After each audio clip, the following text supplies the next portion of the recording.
महाराष्ट्र में कई जिलों में लॉकडाउन लगा दिया गया है और मुंबई में पैर पसारते कोरोना वायरस के कारण कभी भी लॉकडाउन लगाया जा सकता है। मुख्यमंत्री ने लोगों से एहतियात बरतने को कहा है ताकि लॉकडाउन लगाने की नौबत ना आए, लेकिन उनकी अपील का कुछ खास असर नहीं दिखा।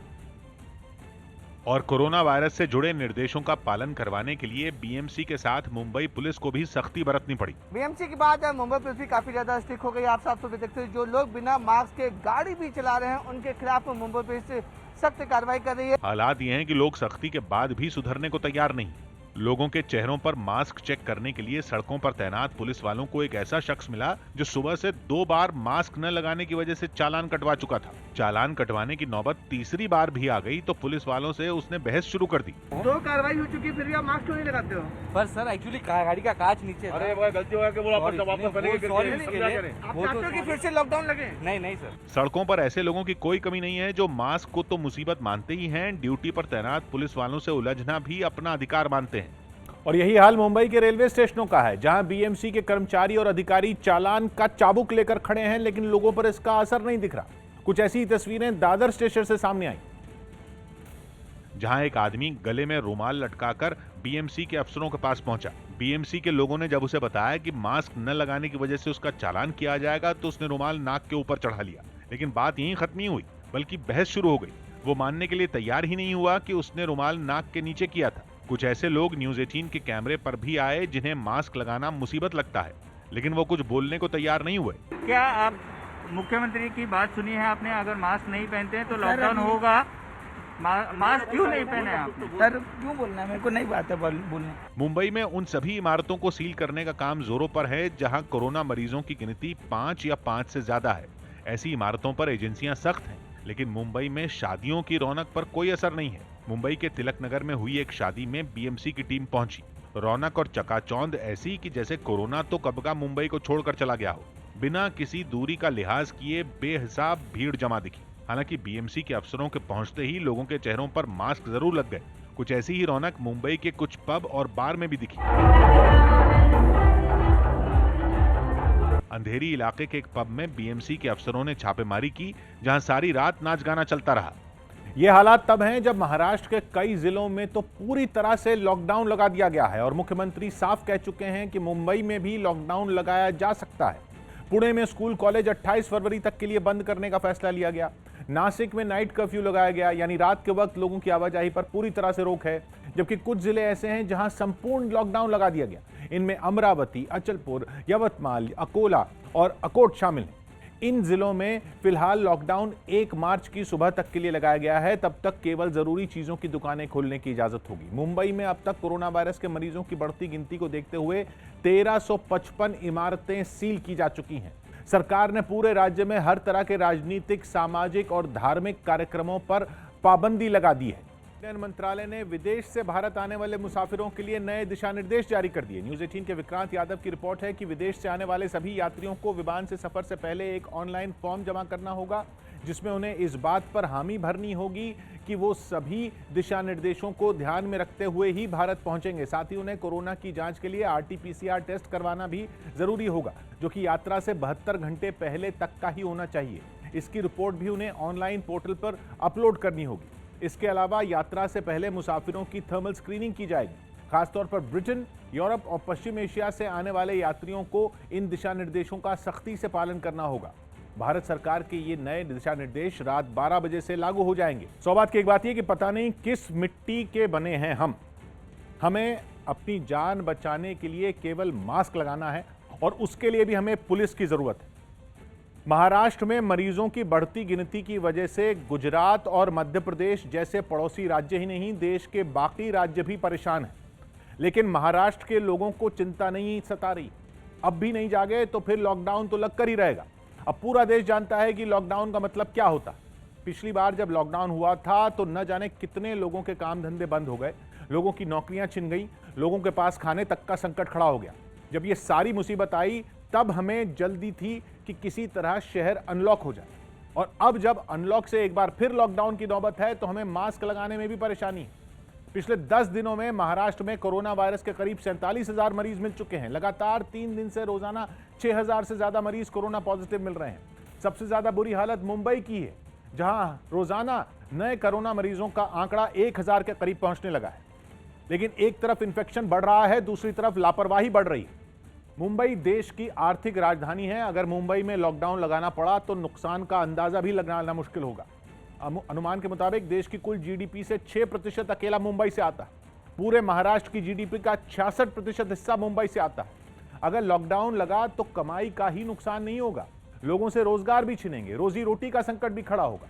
इसलिए किसी भी सरकार के लिए लॉकडाउन जैसा कदम उठाना सबसे मुश्किल और आखिरी विकल्प होता है। यही महाराष्ट्र में भी हो रहा है। खुद मुख्यमंत्री ने अपील कर दी, अलग अलग मंत्री खुली चिट्ठी लिख रहे हैं। सरकारी कर्मचारियों की फौज सड़कों पर है और सबका कहना केवल इतना है कि सड़क पर उतरने वाले लोग मास्क लगाना न भूलें। ये मास्क किसी और के लिए नहीं बल्कि हमारे लिए जरूरी है। हमारे और हमारे परिवार की ही जान बचाने के काम आएगा। लेकिन हमारी बुद्धि में ये बात नहीं बैठ रही। हमें हर चीज केवल कानून के चाबुक से ही समझ में आती है। इसीलिए सरकार ने साफ कह दिया है कि अगर अब भी न माने तो लॉकडाउन ही लगाना पड़ेगा। दिल्ली के पास हरियाणा के गुरुग्राम से दिल दहला देने वाली कुछ तस्वीरें सामने आईं।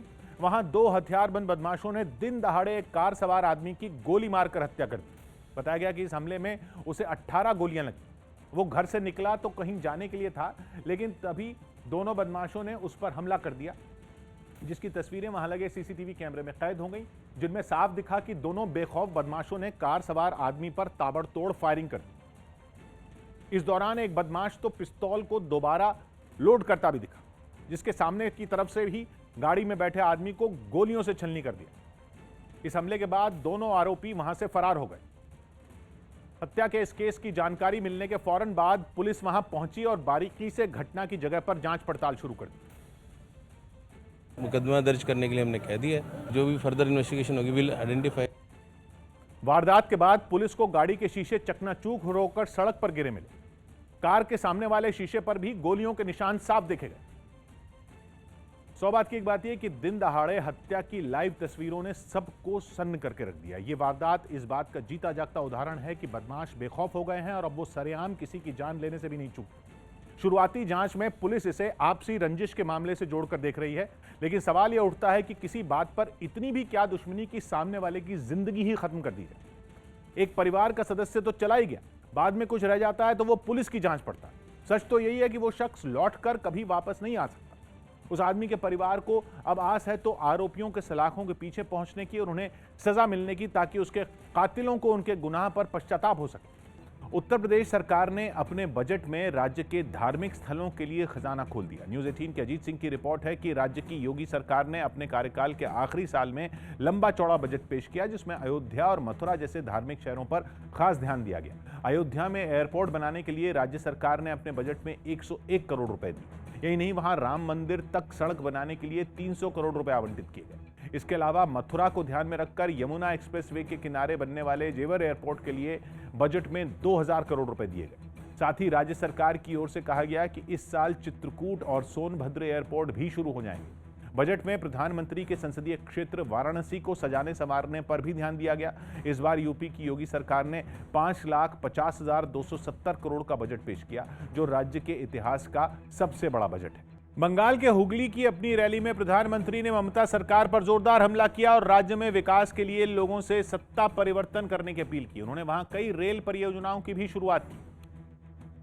लेकिन इससे पहले प्रधानमंत्री ने हुगली में एक रैली की, जिसमें लोगों की भीड़ उमड़ आई। पीएम जब अपने हेलीकॉप्टर से वहां पहुंचे तो ऐसा लगा कि हुगली के सारे लोग सड़क पर आ गए हों, क्योंकि जिधर नजर गई वहां लोग ही लोग दिखे। जिस जगह पर प्रधानमंत्री की रैली थी वहां तो लोग अलग अलग अंदाज में उनका स्वागत करने पहुंचे। किसी ने प्रधानमंत्री का मुखौटा लगाया तो किसी ने बैंड बाजे के साथ उनका स्वागत किया।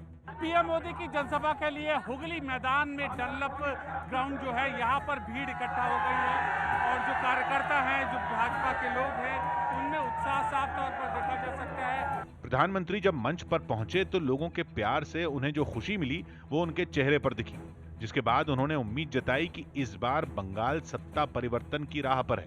अब पश्चिम बंगाल परिवर्तन का मन बना चुका है। पीएम यही नहीं रुके, उन्होंने आरोप लगाया कि ममता राज में बंगाल का विकास थम गया। मां, माटी, मानुष की बात करने वाले लोग बंगाल के विकास के सामने दीवार बनकर के खड़े हो गए हैं। पीएम की हुगली की रैली में मंच पर उनके साथ पार्टी के बंगाल के कई बड़े नेता मौजूद रहे, जिनमें टीएमसी छोड़कर बीजेपी में शामिल हुए शुवेंदु अधिकारी और राजीव बनर्जी शामिल हैं।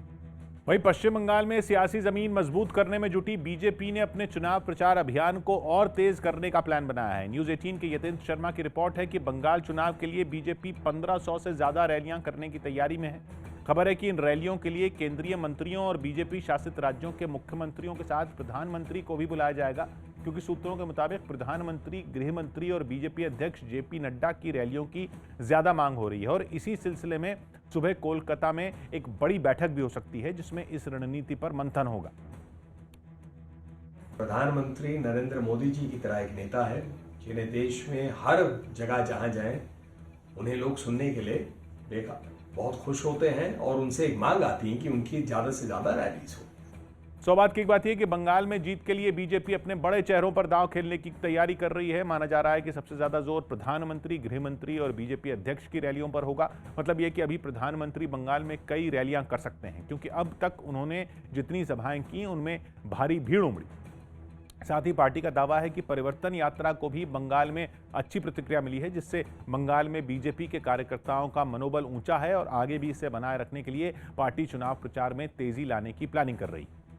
जम्मू कश्मीर के नौगाम में सुरक्षा बल और पुलिस के जवानों ने आतंकियों की एक बड़ी साजिश को नाकाम कर दिया। आतंकी नौगाम रेलवे स्टेशन से महज कुछ मीटर की दूरी पर एक बैग में आईडी रखकर घाटी को दहलाने की फिराक में थे, लेकिन उनके इस खतरनाक मंसूबे पर सुरक्षा बल की मुस्तैदी भारी पड़ी और उन्होंने वक्त रहते आतंकियों की साजिश नाकाम कर दी।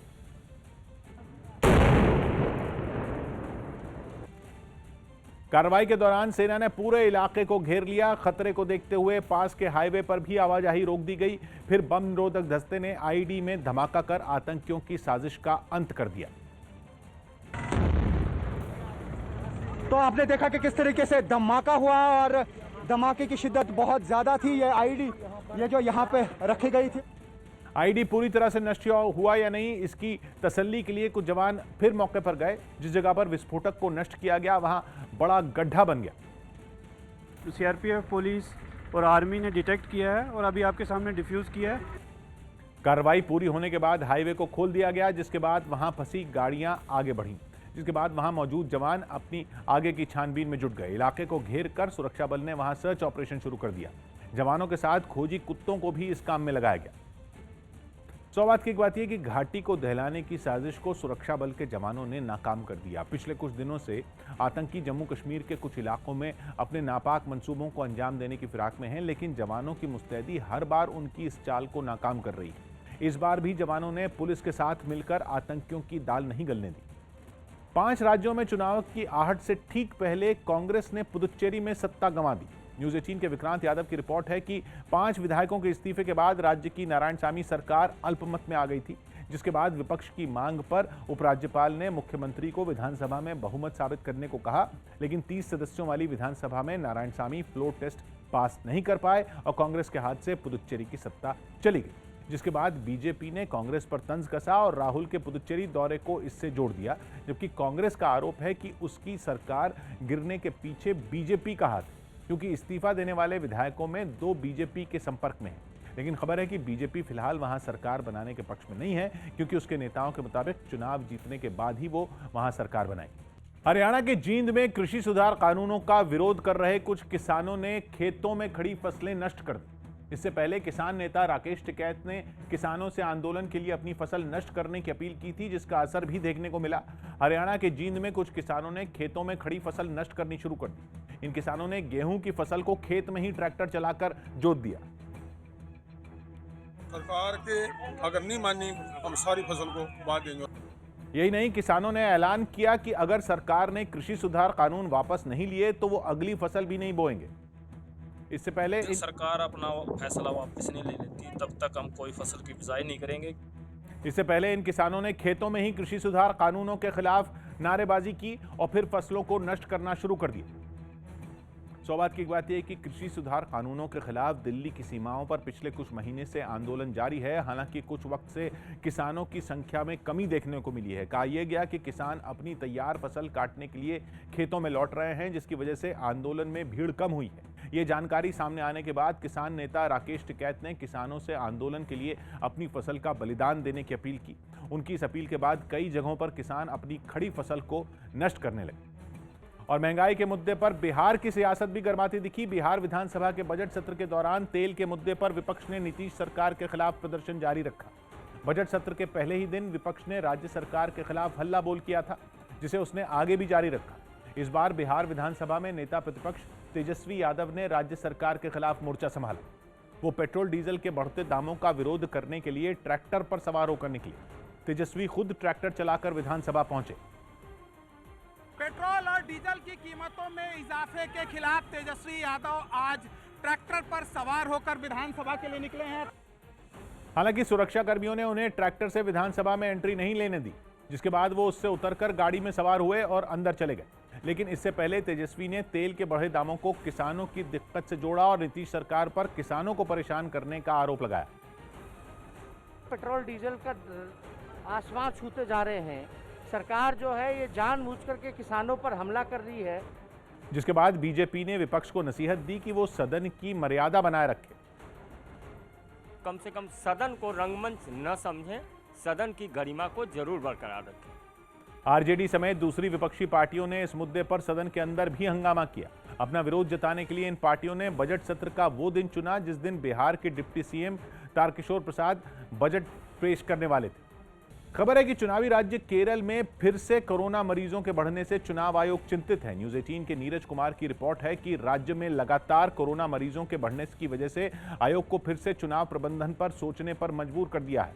क्योंकि केरल में आमतौर पर एक चरण में चुनाव कराया जाता है, लेकिन सूत्रों के मुताबिक चुनाव आयोग की अगली बैठक में कोरोना खतरे की वजह से एक से ज्यादा चरणों में मतदान कराने पर विचार हो सकता है। चुनाव आयोग के केरल दौरे के दौरान ज्यादातर राजनीतिक दलों ने एक चरण में ही मतदान कराने की मांग की है। इसी को ध्यान में रखते हुए सुबह चुनाव आयोग की एक अहम बैठक हो सकती है, जिसमें केरल समेत बाकी राज्यों के चुनाव कार्यक्रम पर चर्चा होगी।